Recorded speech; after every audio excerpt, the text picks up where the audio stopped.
नमस्कार, VKB न्यूजच्या मराठी बातमीपत्रात आपलं स्वागत। सविस्तर बातम्याआधी नजर टाकूया हेडलाईन्सवर। नागपुरात एक्झेल सलूनच्या आड देहव्यापार, प्रतापनगरातील उच्चभ्रू अपार्टमेंटमध्ये देहव्यापाराचा अड्डा। नागपुरातील गुलशन नगरात निर्घुण हत्या, विड्याने वार करून सख्या भावाने केली हत्या। भारतीय बौद्ध महासभा आणि वंचित बहुजन आघाडीचं राज्यव्यापी आंदोलन, बुद्धगया येथील महाविहार मुक्त करण्याच्या मागणीसाठी आंदोलन। आता सविस्तर वृत्त। सलूनच्या आड देहव्यवसाय करून घेणाऱ्या एक्झेल युनिसेक्स प्रोफेशनल सलूनच्या मालकावर पोलिसांनी गुन्हा दाखल केला आहे। त्यांच्या तावडीतून पोलिसांनी 2 तरुणीची सुटका केली। तसेच कारवाईत 65,000 रुपयाचा मुद्देमाल जप्त केला। भरत प्यारेलाल कश्यप व संजय उमाजी आष्टीकर असे आरोपीचे नाव आहे। माहितीनुसार गुन्हे शाखा युनिट 1च्या पथकाने प्रतापनगर पोलीस ठाणे हद्दीत ही कारवाई केली। प्रतापनगरमधील अपार्टमेंटमध्ये एक्झेल सलूनच्या नावावर सुरू असलेल्या देहव्यापाराच्या अड्ड्यावर गुन्हे शाखेने छापा घातला। प्रतापनगरातील श्री गणेश अपार्टमेंट, सावरकर चौक येथे एक्झेल सलून हे आहे। मागील काही दिवसापासून तरुणांची येथे मोठी गर्दी दिसून येत होती। या सलूनमध्ये तरुणीकडून देहव्यवसाय करून घेतला जात होता। आरोपी भरत प्यारेलाल कश्यप व त्याचा मित्र स्वतःच्या आर्थिक फायद्याकरता तरुणींना पैशांचे आमिष दाखवून हा व्यवसायात ओढून घेत होते। त्यानंतर त्यांना ग्राहक तसेच जागा उपलब्ध करून देण्याचे काम करायचे। आपल्याला गोपनीय खबरीद्वारे माहिती मिळाली होती की प्रतापनगर परिसरामध्ये सावरकर चौक या ठिकाणी एक एक्सेल युनिसेक्स सलून आहे। त्या ठिकाणी 2 इसम त्या सलूनमध्ये स्पाच्या नावाखाली 2 महिलांना पैशाचा आमिष दाखवून त्यांच्याकडून देहव्यापार करून त्याच्यामधून आर्थिक फायदा घेत आहेत अशी माहिती मिळाली होती। त्याप्रमाणे आपण मिळालेल्या माहितीवरून बोगस पंटर त्या ठिकाणी आपला पाठवण्यात आला होता। बोगस पंटर ज्याप्रमाणे गेला त्याप्रमाणे त्या ठिकाणी त्यांना 6,000 रुपयामध्ये एक महिला वेश्यागमनासाठी त्यांनी दिल्यानंतर पंटरने आपल्याला जो इशारा केला त्याप्रमाणे आपण त्या ठिकाणी आपल्या पोलीस पथकासह छापा टाकला होता। छापामध्ये सदर इसम नामे जे एक्सेल युनिसेक्स सलून चालवत होते संजय उमाजी आष्टीकर सोबत भरत प्यारेलाल कश्यप त्या ठिकाणी मिळून आले। त्याचप्रमाणे त्या ठिकाणी 2 महिला ज्यांच्याकडून हे 2 इसम आर्थिक आमिष दाखवून देहव्यापार करून घेत होते त्या मिळून आल्या। त्यापैकी एक महिला आहे वयवर्ष 27, एक महिला आहे वयवर्ष 24। या पीडित महिलांना त्या ठिकाणाहून आम्ही महिला पंच, महिला पोलीस यांच्यामध्ये त्यांची सुटका केली। तर त्यातील जे आरोपी आहेत भरत कश्यप व संजय आष्टीकर यांना त्या ठिकाणी अटक केली आहे आणि पुढील कारवाई करता सदरचं प्रकरण दाखल करून मानवी अनैतिक व्यापार प्रतिबंध कायद्यान्वये प्रतापनगर पोलीस स्टेशनकडे हस्तांतरित करण्यात आले आहे। क्षुल्लक कारणावरून दोघा भावात वाद झाला आणि भावाने सख्या भावाची निर्घुण हत्या केल्याचा प्रकार कळमना पोलीस स्टेशन हद्दीतील गुलशन नगर परिसरात घडला। आईच्या तक्रारीवरून आरोपी विजय यादव याला अटक करण्यात आली आहे। पोलिसांनी दिलेल्या माहितीनुसार रामबाई कुमलाल यादव यांना 2 मुले होती। दोघांचेही वय अंदाजे 22 ते 23 वर्ष एवढे होते। विजय आणि राजू दोघांमध्ये वाद झाला, शिवीगाळ झाली आणि शिवीगाळ का केली या किरकोळ कारणावरून विजय याने राजूवर विड्याने वार करून त्याची हत्या केली आहे। रामबाई यादव यांच्या तक्रारीवरून कळमना पोलिसांनी गुन्हा दाखल करून विजय यादव याला अटक केली आहे।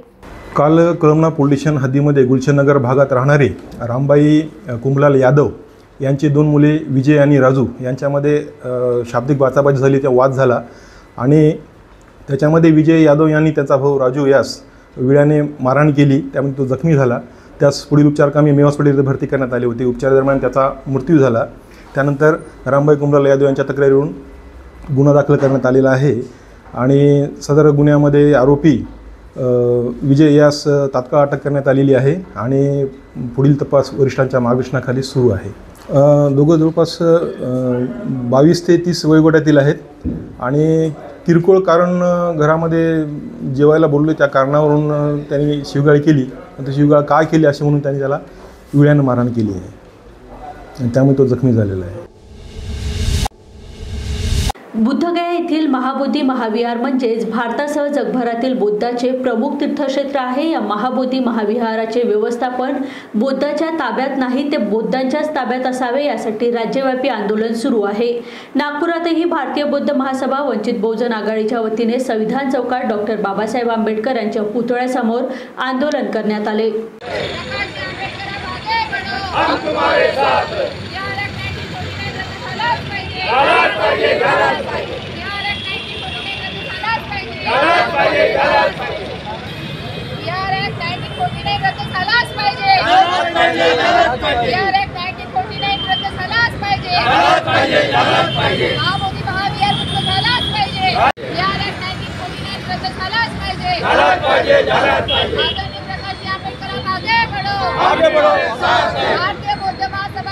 धरणे आंदोलन महाबोधी महाविहार हा आता साधा सुद्धा प्रश्न नाही, संपूर्ण विश्वाचा प्रश्न आहे. सर्वांना माहित आहे महाबोधी महाविहार म्हणजे काय, बौद्धाचे स्थान आहे आणि त्या बौद्धाच्या पवित्र स्थान जिथे भगवान बुद्धांना ज्ञान प्राप्त झालं होतं, बुद्धी प्राप्त झाली होती, त्याच्यावर या ब्राह्मणवादी कर्मकांडवादी मनुवादी लोकांचा कब्जा कसा 1949च्या यात रद्द करा आणि 1950 साली जे भारतीय संविधान या देशात लागू झालं त्या अनुसार संविधानानुसार हा महाबोधी महाविहार बौद्धाच्या स्वाधीन करा.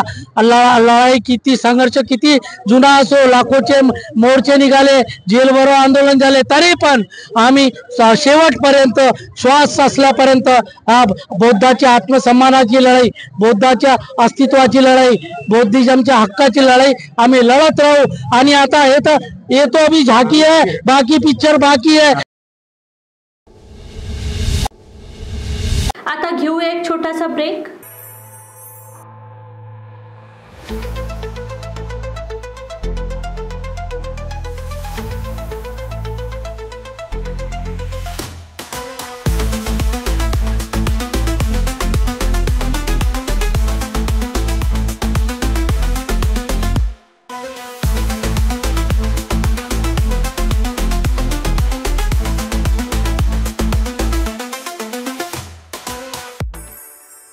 ब्रेक नंतर पुन्हा आपलं स्वागत.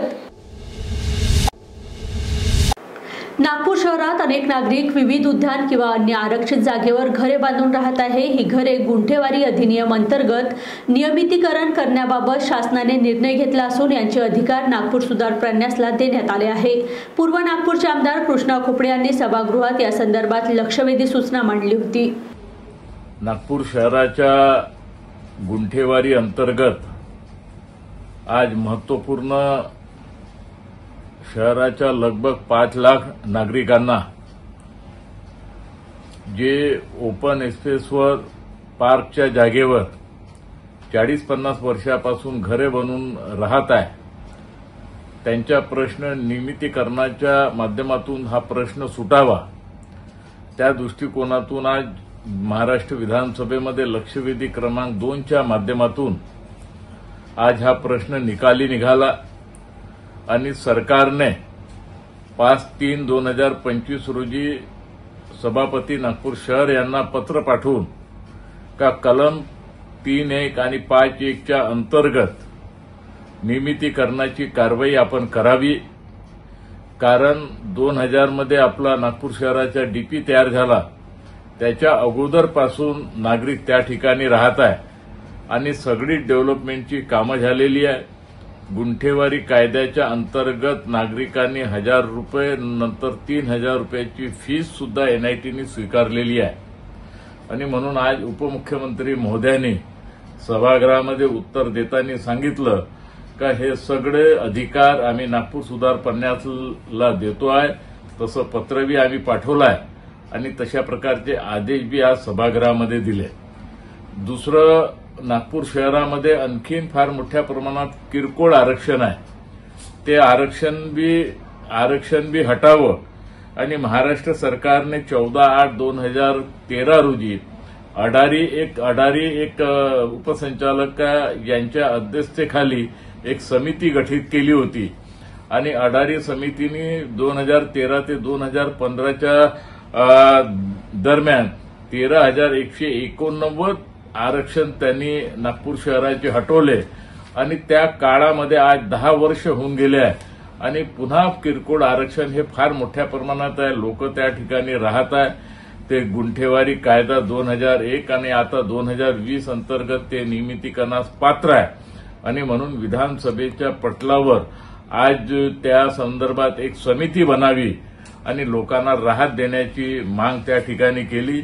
माननीय उपमुख्यमंत्री एकनाथराव शिंदे साहेबांनी एक समिती गठीत करण्याचे निर्देश त्या ठिकाणी दिले. लवकरात लवकर एक समिती गठीत होईल आणि नागपूर शहराच्या हा 5 लाख नागरिकांचा विषय हा मार्गी लागेल आणि म्हणून महाराष्ट्राचे आपले आणि नागपूरचे आपले राज्याचे मुख्यमंत्री सन्माननीय देवेंद्र फडणवीस साहेब आणि राज्याचे उपमुख्यमंत्री एकनाथराव शिंदेजीचे मी मनापासून आभार मानतो, कारण त्यांनी हा फार मोठा निर्णय आज नागपूर शहराला राहत देण्याचं काम आमच्या या दोन्ही नेतृत्वांनी त्या ठिकाणी केलं. पश्चिम नागपूरचे आमदार विकास ठाकरे यांनी पश्चिम नागपूरमधील मानकापूर येथे उभारण्यात येत असलेल्या 100 खाटांच्या जिल्हा सामान्य रुग्णालयाचे काम तातडीने पूर्ण करून रुग्णालय लवकरात लवकर सुरू करण्याची जोरदार मागणी केली आहे. तसेच या रुग्णालयाच्या उशिराचा तपशिलावर आढावा घेऊन चौकशी करण्याचीही त्यांनी स्पष्ट मागणी केली. कोणताही एखादा प्रोजेक्ट देतो त्याची कालमर्यादा ठरवून देतो आणि त्या कालमर्यादेमध्ये जर कुठलाही प्रकल्प तयार झाला नाही त्याची कॉस्टिंग वाढते आणि मग त्या वाढलेली कॉस्टिंग आणि जर 10-10 वर्ष जर असे प्रकल्प होणार नाही तर मग याची शासन स्तरावर काही चौकशी होणार आहे का याच्या विलंबाची कारणे? ठीक आहे, आता लोक कोर्टात गेले, इथे आरडाओरड होत आहे, 3 महिन्यात होणार आहे, मंत्री महोदयांनी उत्तर दिलं. परंतु इतका विलंब का झाला यासाठी कोण दोषी आहे? आणि खरंच जर राज्य शासन कोणत्याही प्रकल्पाला पैसे देत असेल, त्याची कालमर्यादा ठरवून देत असेल आणि त्याच्यात तुमच्या दुप्पट तिप्पट दिवस लागत असेल तर याची कुठेतरी चौकशी व्हायला पाहिजे. आणि जर अशा प्रमाणे जसा आमचा गोसी खुर्द प्रकल्प होता त्याची कालमर्यादा ठरली तो आताही चालूच आहे, तर शासन असे प्रकल्प देतात आणि त्या करण्यात कुचराई होते तर त्याच्यात दोषी कोण अधिकारी असतात यांची कुठे चौकशी होणार आहे का आणि याच्यासाठी काही उपाययोजना शासनाजवळ आहे का याचं सुद्धा उत्तर मंत्री महोदयांनी द्यावं. बुलढाणा जिल्हा लाचलुचपत प्रतिबंधक विभागाच्या पथकाने सापळा रचून नायब तहसीलदार आरोपी कौतिकराव रावाडकर यांना 14,000 रुपयाची लाच मागितल्याप्रकरणी अटक केली आहे. माती वाहतूक करणारे वाहन कुठलीही कारवाई न करता सोडून देण्यासाठी ही लाच मागितली होती. बुलढाण्याच्या मोताळा तहसील कार्यालयात निवासी नायब तहसीलदार म्हणून कार्यरत असलेले कौतिकराव रावडकर यांनी माती वाहतूक करणारे वाहन कुठलीही कारवाई न करता सोडून देण्यासाठी 4,000 रुपये आणि यापुढे वाहनावर कारवाई करण्यात येऊ नये यासाठी 10,000 रुपये असे एकूण 14,000 रुपयाच्या लाचेची मागणी करण्यात आली होती.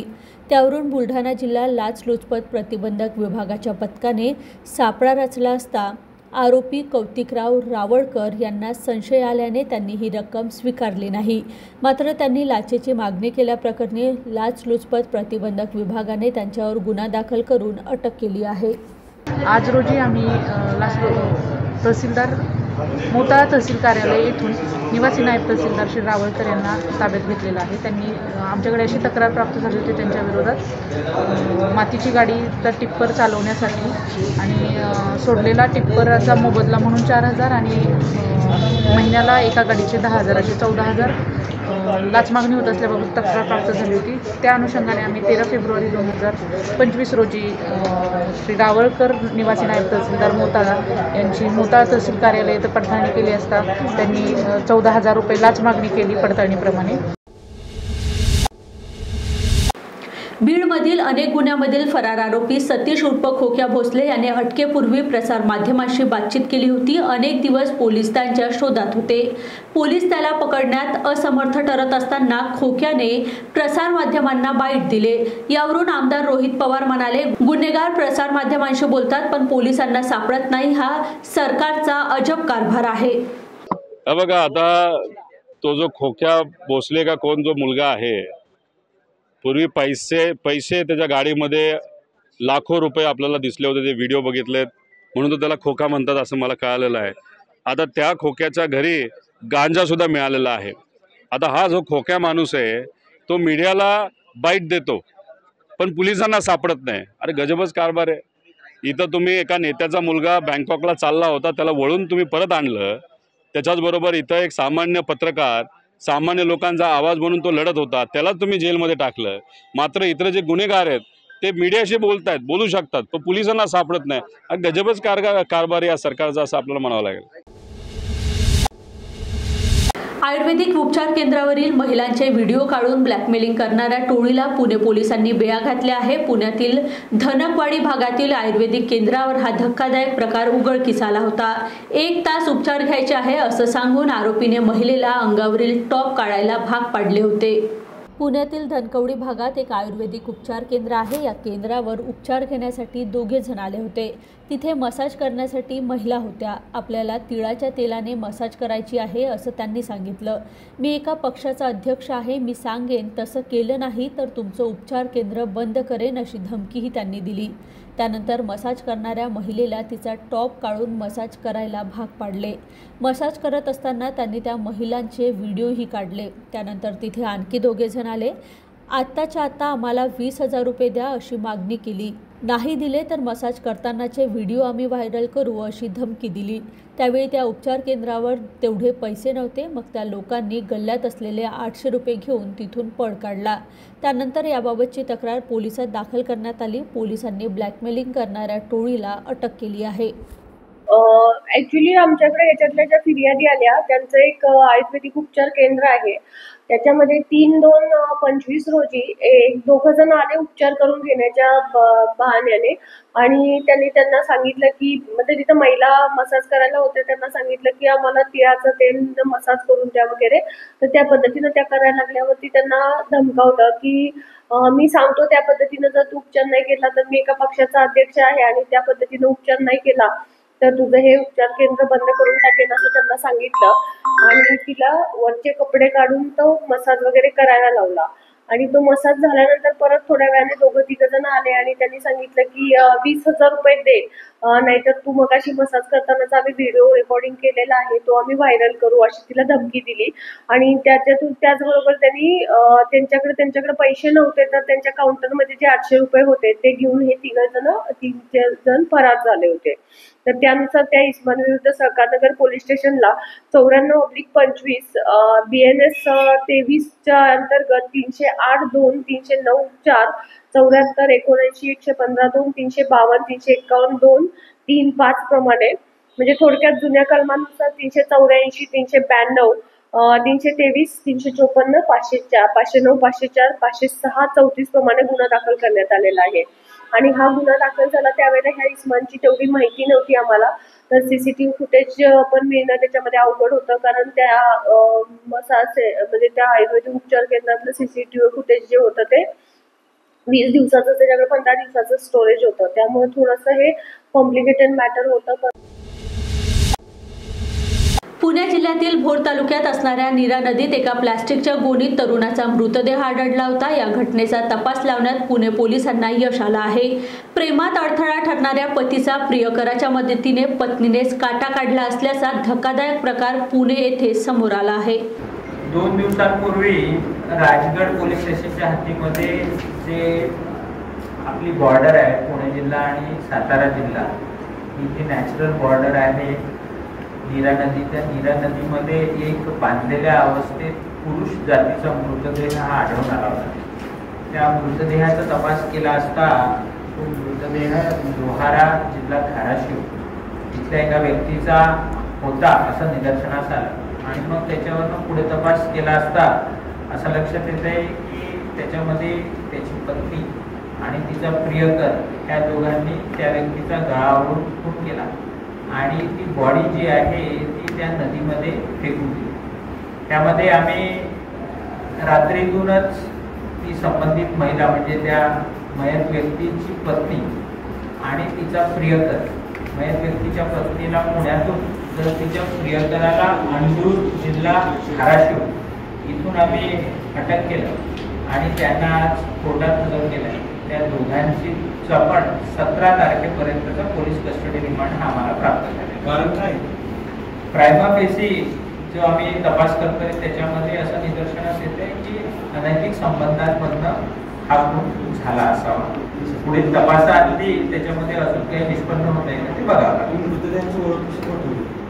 मृतदेहाची जी ओळख आहे त्याच्या कपड्यांवरनं आम्हाला जो टेलर मार्क मिळाला तो लोहारा जिल्हा धाराशिव इथला होता आणि मग त्यावरनं त्या टेलरशी संपर्क करून आम्ही तो व्यक्ती कोण आहे त्याची ओळख पटवली. त्याचे जे चुलत भाऊ आहे त्याची जी एक्सटेंडेड फॅमिली आहे त्यांच्याशी संपर्क साधला आणि मग त्याच्यानंतर गोष्टी ह्या अवगत होत गेल्या. कुठं मारलं होतं? पुण्यामध्ये काळे पडळ ह्या भागामध्ये त्या संबंधित आरोपीला मारण्यात आलं होतं आणि त्याची डेड बॉडी जी आहे ती आमच्या हद्दीमध्ये फेकण्यात आली. आरोपी नागपुरात एक्झेल सलूनच्या आड देहव्यापार. प्रतापनगरातील उच्चभ्रू अपार्टमेंटमध्ये देहव्यापाराचा अड्डा. नागपुरातील गुलशन नगरात निर्घुण हत्या. विड्याने वार करून सख्या भावाने केली हत्या. भारतीय बौद्ध महासभा आणि वंचित बहुजन आघाडीचं राज्यव्यापी आंदोलन. बुद्धगया येथील महाविहार मुक्त करण्याच्या मागणीसाठी आंदोलन. तुर्तास इथेच थांबूया. बघत राहा VKB न्यूज. नमस्कार.